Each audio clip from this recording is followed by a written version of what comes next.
Good morning, everyone. Thanks for joining us for this session today.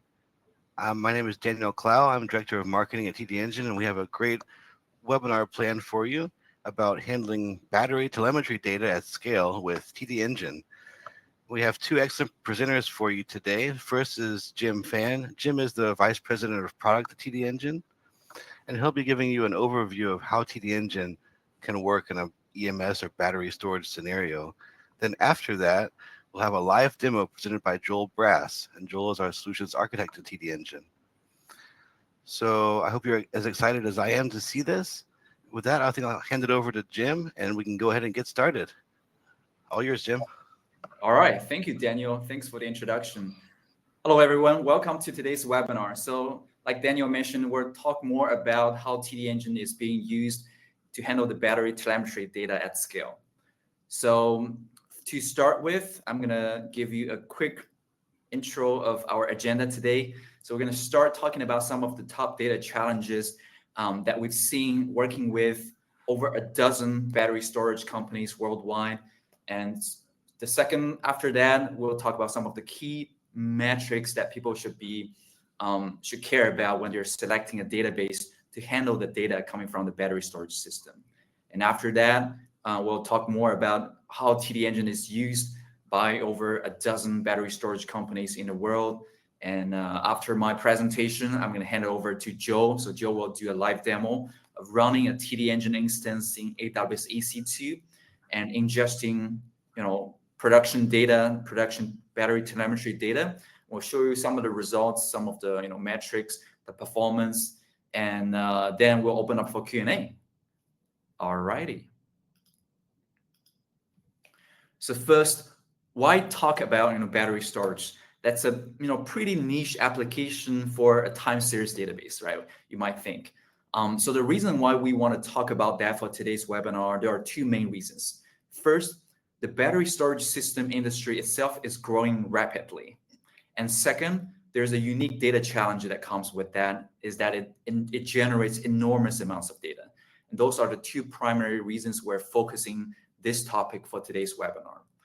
So as you all know, the battery storage system is not a new concept, but it's been growing really fast with the exponential growth of the renewable energy itself. Since all that renewable energy like solar and wind energies, the power generation itself, it's a great clean energy, but the power generation itself, it's not it fluctuates a lot. So the business would need some kind of battery storage systems installed alongside those solar sites or wind sites to improve the power stability and also increase the power resilience in case something happens, right? If there's a bad weather or something happens, there's still a lot of power resilience that the business can have in case of that happen. So as a result, the battery storage industry has been growing extremely rapidly, and it's projected to grow 10 times from 2023 to 2030. And the US alone is projected to add 10 to 15 gigawatts of storage every year, all the way through 2030. So that's one factor, is that this is really a growing industry. And we do see a huge demand from our global users to use a more efficient database to manage the data coming from that specific application. And then let's take a look at some of the top data challenges that we've been, understanding after working with so many customers globally, right? So first is the enormous amounts of data. The reason why the battery storage system generates an enormous amount of data is there are also two reasons for that. First, every battery storage unit can have thousands of battery cells. So there's a lot of individual devices within one storage unit. And at one site, you can have multiple units, right? Even dozens of units or 50 units. So the number of devices is really large.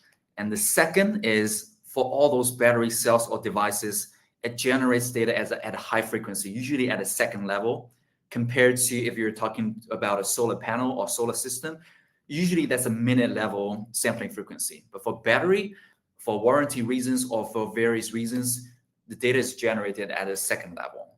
So the high sampling frequency plus the huge number of individual devices or sensors, those are the two main reasons why we see an enormous amount of data generated by the system. And for some of the larger customers that we work with, for one TDengine instance, they're generating data from multiple sites. In total, it amounts to over 5 million data points per second. And that can translate into petabytes of data per year for just one instance. So that's definitely one of the biggest problems or issues or data challenges they're experiencing. And the second that comes with it is the growing data storage cost. If you're saving all those on AWS EC2, it can be hundreds of thousands of dollars every month just to store the data on these cloud services, right? So how do you deal with that? Because that adds to your cost, not just for your cost, but also as your cost per site. So that really is a big concern for a lot of our clients globally. And the third, typically for these utility scale battery systems, one operator or one company will be managing multiple sites across different areas of the countries, for some of the companies even across different countries, right? So having a reliable edge to cloud replication to make sure you can always replicate all your data from different sites to the center in real time, that's paramount. So having a reliable system, you'll guarantee there's no data loss throughout this edge cloud synchronization or replication. That's something people care about. And the fourth one is lightweight deployment. For some of the sites, especially some of the older sites, typically our clients, they don't have a very beefy or very, a lot of, very advanced sort of a hardware setup or physical server setup on the edge side. So, and usually the resource is pretty limited. So you will need to have something that's lightweight to deploy on your edge side. For example, some of the customers, they were deploying a particular database, and they say that the database will consume half of my memory and CPU, even just sitting there without ingesting any data. So that's obviously not very, workable or scalable for scenarios like that, where you have a lot of, edge deployments, and some of the edge deployments may have some very, quite outdated sort of hardware configurations to that, right? So having a database or a configuration that's lightweight and also scalable, that's extremely important. And the fifth and final challenge is that some of the other databases, they just don't scale well. For example, if you're using a general purpose database or relational database, might be fine for, a couple of sites, or when you were still in the early phase of your deployment. But as your business scales to, multiple sites, dozens of sites, or even more across different, locations within the country, and as your number of battery units increase, is it really scalable? Can you really ingest that huge amounts of data, given the limited resources you have on the hardware side? Can you do low latency query if you want to understand sort of gain real-time visibility into some of the information like thermal runaway? You don't want to have minute level latency, right? You want to have second level or sub-second level latency. If something goes wrong, you want to know that immediately. Can you really guarantee that as your number of devices or cardinality increase, you're not going to suffer from that, query speed decreasing? Some of the time series databases on the market, they are notorious for having, high cardinality issues. So it's not just the relational database. Some of the time series databases, they also suffer from that. So a lot of tools, they just don't scale well. And also the compression, as you scale your business, scale your data, can you really, have a good compression to bring your data storage cost down, right? That's also extremely important.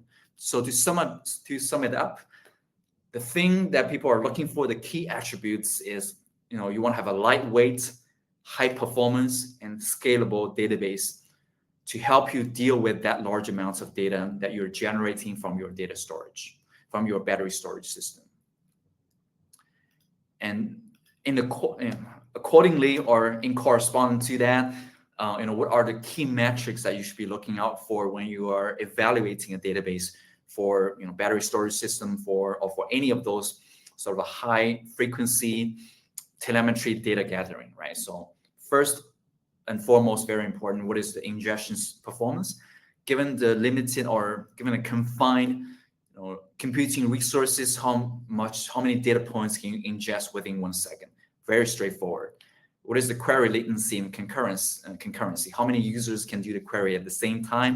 And also, what is the latency for your query? Is it sub-second, is it second, or is it minute level, right? That also depends on your business needs. Not everyone needs a sub-second level query latency. And third is, what is the storage efficiency? How can you compress the data? How can you make sure that you save as much as you can on the data storage? And then it's the edge cloud synchronization. Do you have a reliable edge cloud replication mechanism to guarantee there's no data loss? And the fifth one is scalability. How well can you scale? How many devices can you scale it up to, right? So these are the key metrics to look out for. And next, why TDengine? And before we dive into that, just a couple of slides introducing to some of you who are not familiar with TDengine, our company, a quick overview of TDengine. So we are a startup company. We were founded in 2017, and we have a very popular open source project.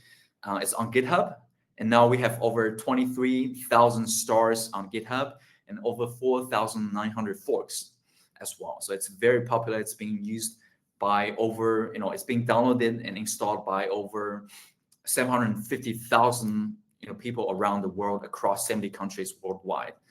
And our company, we're backed up by major VCs like Sequoia, Matrix, GGV Capital. And right now we have over 300 paid customers commercially, and mainly in the energy space, utilities, manufacturing, automobiles. And we've been doing very well on the business side. We've been doubling our business every year for the past 3 years. And we're getting a lot of conversions from customers using traditional databases, relational databases, or other time series databases.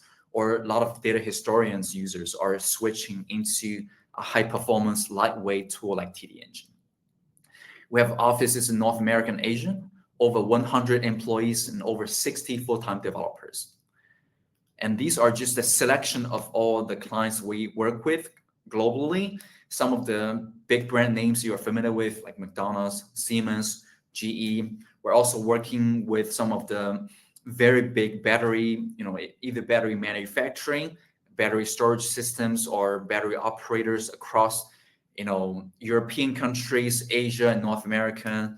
And the world leading, battery manufacturer CATL is a user of TDengine, right? So it just speaks to the popularity of TDengine in the battery space and in general in the industrial space. So why TDengine? We're going to evaluate and talk about why TDengine has been a popular tool for the battery storage system space across different categories and against all the key metrics that we listed above, right? To those of you who are not familiar with TDengine, so TDengine is a time series database designed for industrial IoT. Unlike other time series databases that are designed for all different industries, we focus more specifically on the industrial IoT space. And we can explain a little bit about that later.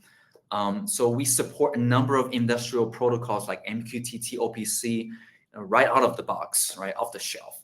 And we also support getting data from other databases like Oracle database, SQL Server, or even other time series databases directly. You can treat that as an industry source.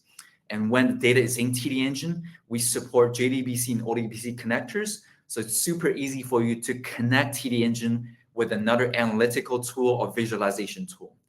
We also have a certified plugin for Grafana. So it's also super easy for you to visualize all the data, all your results in Grafana. And we are supported on all the 3 major cloud systems, cloud platforms, AWS, Azure, and GCP. And overall, it's a very popular, and we've been growing really fast in the past couple of years as a business. So this is overall, why, what TDengine is, what the product is. So why TDengine? So first, we're going to go into the ingestion performance. And this is the chart you see on the right-hand side. This is done through a public, benchmark that we did. Everything, we have a detailed report of how we do the benchmark. And by the way, we did not invent this benchmark. It's called TSPS benchmark. It's invented by another time series database company in the industry, and we simply adopted that same standard and did a benchmark against some of the other popular time series databases on the market. And this chart you see on the screen, it's the number of metrics ingested per second, given the same hardware configuration. So using the same number of CPUs and same memory, we can ingest data up to 10 times faster compared to other time series databases on the market. And some of our big customers like CATL, they ingest over 5 million data points per second for just one TDengine instance in the battery storage space. And the next is query latency and concurrency. So through the same TSBS benchmark, we did a study, is that what you see on the screen is the average response time of 5,000 queries over 4,000 devices. And again, against the same hardware configuration. And those 4,000 devices, you can see that it's 4,000 industrial sensors or battery cells, let's say. And from the TSBS benchmark, we are up to 30 times faster in query speed compared to other major time series databases on the market. And companies like Siemens, they were able to achieve something called P99 latency for queries with under 100 millisecond query speed or query latency. And which means over 99% of the queries are performed under 100 milliseconds. And they're extremely satisfied with their results. And the third is the storage efficiency. So we're going to break it down into the compression and also, what is the feature that we can help you to save storage costs on top of the high compression ratio. And from the TSBS benchmark, TDengine can have up to 12 times better compression ratio to some of the other time series databases on the market. And that depends on the data pattern, right? So, and you may ask, like, how are we able to achieve that? We're all time series databases. How are we able to achieve better compression ratio? That's very easy to explain. TDengine has a number of patented innovations, including the super table, virtual table, and this, what we're talking about here, is the one table per data collection point. In another word, one table per device. It's super easy to explain.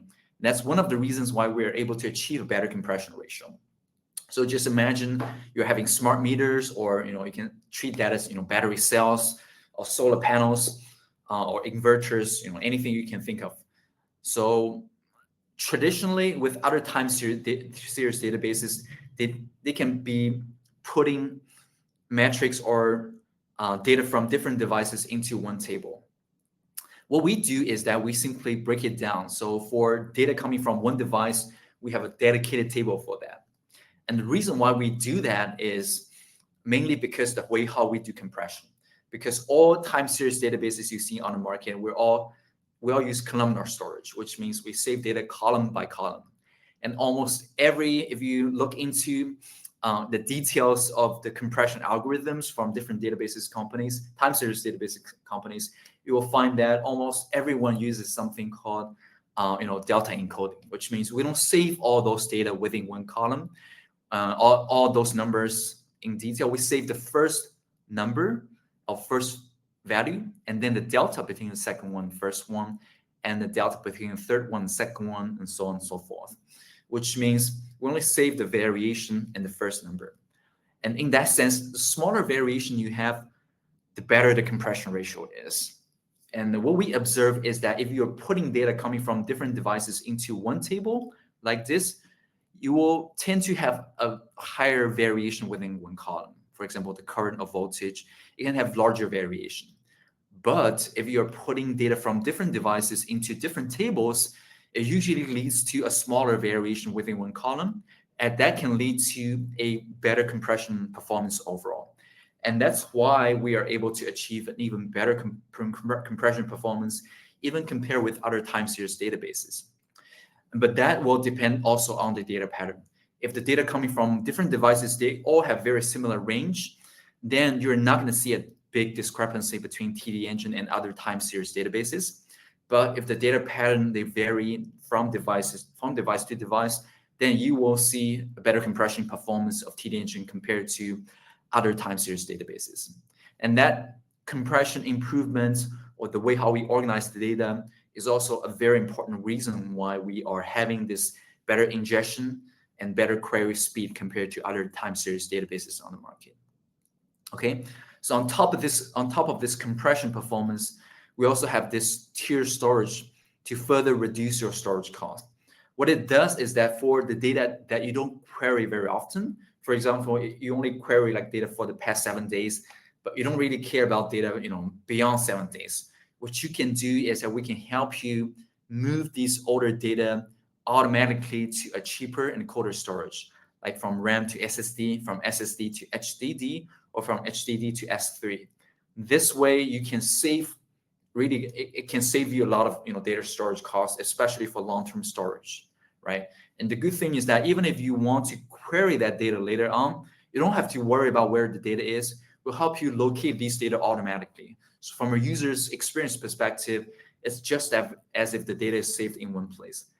But of course, if you're getting data from an S3 storage, the query speed is not going to be as fast as if the data is stored in the HDD or SSD, right? So that's just the compromise. But usually for data, beyond 7 days, if you don't query very often, moving that to something like S3 or cheaper storage definitely help a lot of our customers save storage costs. So that's a second reason why we're increasing we're reducing this data storage cost for our customers or clients. And next, what we're talking about is a very important differentiation between TDengine and the rest of the pack, is our edge cloud synchronization or edge to cloud replication feature. And that's a very big reason why a lot of our users of other databases are switching to TDengine, is because of our edge cloud replication feature. And as you can see on the screen, this is a very common architecture used by a lot of our battery storage companies or operation maintenance companies, is that typically they would have storage, or they will have multiple sites, and what they will do is that they will be gathering data at every site, and also in the same time they will have a real-time replication of the data between the site level to the data center level, cloud level. And what our edge cloud replication does is two things. First is that we ensure there's a reliable real-time synchronization for all your data from different sites into the central cloud system. And the second is that in case there's a network failure or something fails, you don't have to worry about that. We have something called automatic reconnect. So when the network comes back on after a few minutes or a few hours, we'll help you establish their connection automatically. And what's even better is that we'll help you backfill all these data that you've been missing for the past few minutes, few hours, or couple of days automatically to your center storage. So that's a huge convenience, and also it guarantees that there's no data loss for our clients. And that's a huge benefit a lot of our customers like, because for some of their remote sites, the internet or the network is not very stable. So they want to have some kind of edge cloud replication mechanism that will guarantee that there's no data loss even when there's a network failure, right? So that's a very important feature that we have, and also that we're superior than other time series databases on the market. And last but not least is scalability. And that's another thing, is like, people are using different, databases, PostgreSQL, or other time series databases, but as they scale, they're running into the scalability issue, as, they have to add a huge amount of computing resources in order to deal with the increasing amount of data they're managing, or they have to upgrade to some advanced, very expensive servers to do that. Whereas in TDengine, we scale very well horizontally, and also we can scale up to 1 billion devices. That's the thing we've tested, internally. We scale up to 1 billion devices. It doesn't say that if it goes beyond 1 billion devices that we're not going to be scaled. We're not going to scale that well. It's just that we've tested up till 1 billion devices. And the reason why we do that is that we partition and shard the data in 2 different dimensions. right? First, we partition the data in a time dimension into blocks of data, which means, for data from the past day, for example, it's saved in one block. And for the data coming from 2 days ago, we're saving that in a different block. We're also sharding the data according to number of devices. For example, for these 100 devices, you're saving the data in this particular block of data. And for the next 100 devices, you're saving the data in another block. So later on, when you're doing the query, you only have to specify 3 things: the start time, the end time, the device ID. It will help you locate where the data is extremely fast. And you will not have that high cardinality issue that some of the other time series databases have. When you're doing a query, even if your device number is extremely high, right? So that's one of the reasons why you're not going to have this high cardinality issue with TDengine. And that's also part of the reason why we're able to scale that well and also scale very well horizontally. So to sum it up, if you want to, go back with only one thing to remember about why TDengine is that we offer a database that is lightweight, high performance, and scalable, and it's perfect for scenarios for battery storage systems and other telemetry, data collection or any other industrial scenarios where you have huge amounts of high frequency data.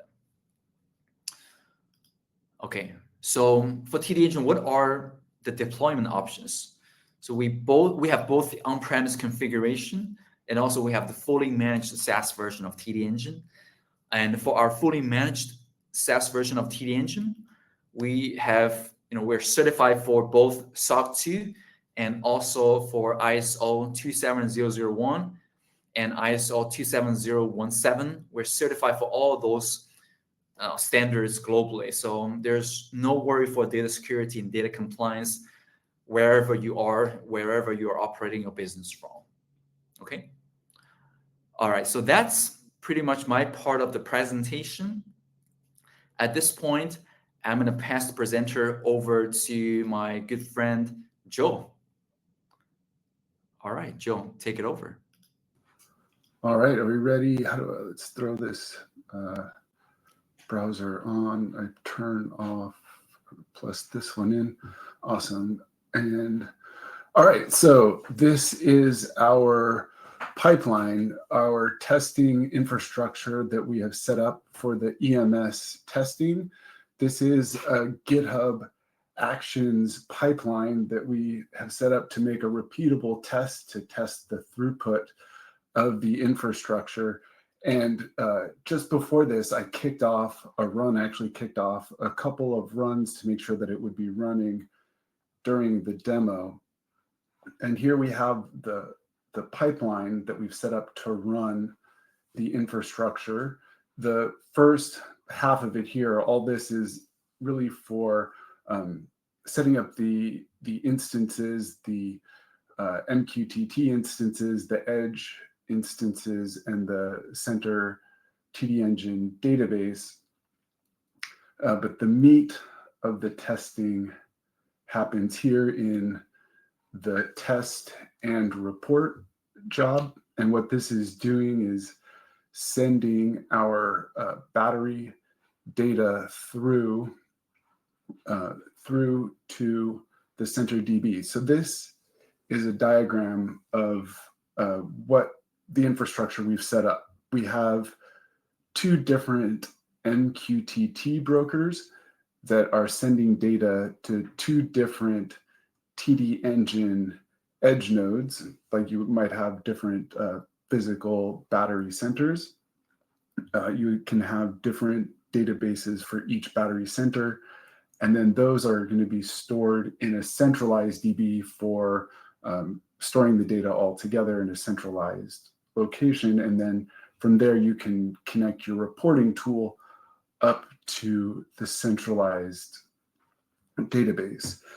Now, I kicked off the test before, and it's actually running. And actually, this test may have just finished because I ran the test for 15 minutes of data, and we're now seeing the the last 15 minutes of data, of battery data that was transmitted through the system. So it ran, and here we can see the number of MQTT messages per second. So here we're at 400,000 MQTT messages per second across two or multiple different processes. And this is resulting in 200,000 to 300,000 points, data points per second across multiple processes. So one of the ways that we were able to achieve these metrics is by having multiple MQTT processes running at the source. So we're just monitoring here with our performance coming in at 200,000 to 300,000 points per process. And this is being fed into our actual TDengine database. And so we can see this at the center DB, the different topics that were written in, and we have our battery SQL database structure here. So it's just like normal SQL definitions with our different field types and the data streaming in.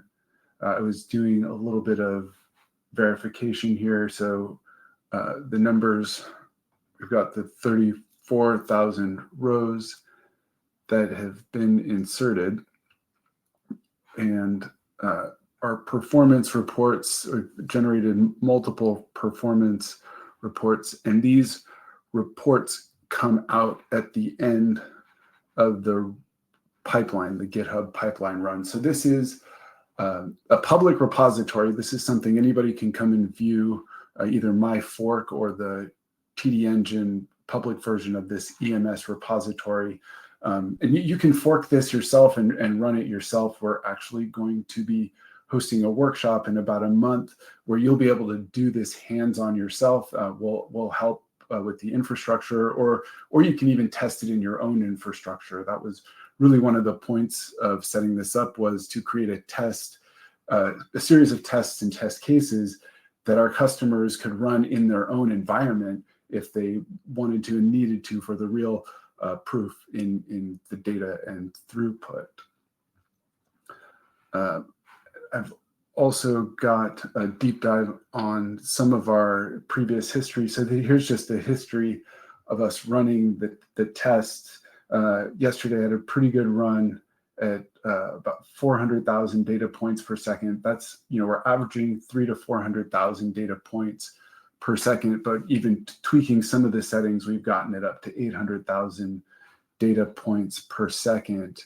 And there's, not a lot of drama happening at the server level. We can see our memory usage. Now, this test is done. It will start a new test here in a second, but the memory usage on the edge will get high, but at the center, it's usually fairly low drama in terms of memory usage, only a couple of megabytes of memory usage. And at the edge, we're putting a lot of CPU cores, but at the center, we have a very minimal machine that's catching the data at the center. And the number of CPU cores was really to be able to handle the multiple MQTT processes and be able to, so we could spin up the data that was coming through the pipeline. And so that is most of what I've shown, what we've put together. And this is all, TD Insight is a part of our Grafana plugin. So this is something that you'll get for free using TDengine, or when you use our Grafana dashboard plugin, you get TD Insight, which is the plugin that allows you to see the performance of the inside of TDengine. It's essentially like the backside or admin panel for metrics for TDengine. And We can see the test running again here. This is still the original. And everything is running live right now, right? Yeah, this is running live. Anybody who watches the webinar now or in the future would be able to come to my personal or my GitHub repository, but this is actually a fork of the public repository. So this is the basement, the base of the workshop we'll be doing in about a month, where users will be able to do this testing on their own. Fantastic. All right. All right. Thanks, Joe. Yeah, Thanks, it's a Jim. demonstration. I've been working for multiple companies before. Not every company is willing to do a live demo ingesting 400,000 data points of, production data, real, like in lifetime in front of a big audience. So definitely, it's something I'm impressed. So that's all I can say. And for the, thanks, Joe. Thanks. I do see some questions that's coming up in the chat window. Due to the time limit, we'll probably skip the Q&A session for today. But I do want to let you guys know that, if you don't trust, what we have showed you today, if you want to experience this yourself, we do have a hands-on exercise or hands-on webinar or hands-on workshop that we have set up on June the 18th. So if you're interested in signing up for that, Joe will be there as your instructor. We will give you, we'll provide you with the instructions of how you can experience TDengine, with the Docker Compose.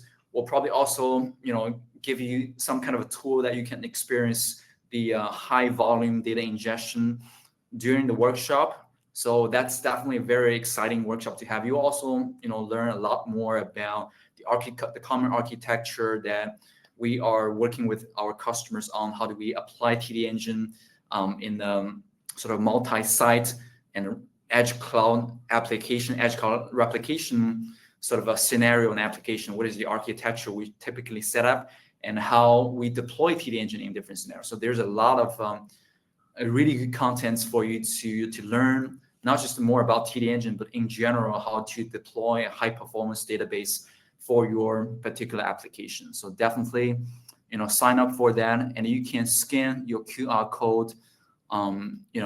Just to scan your QR code with the with what you see on the screen, and you can sign up for the workshop.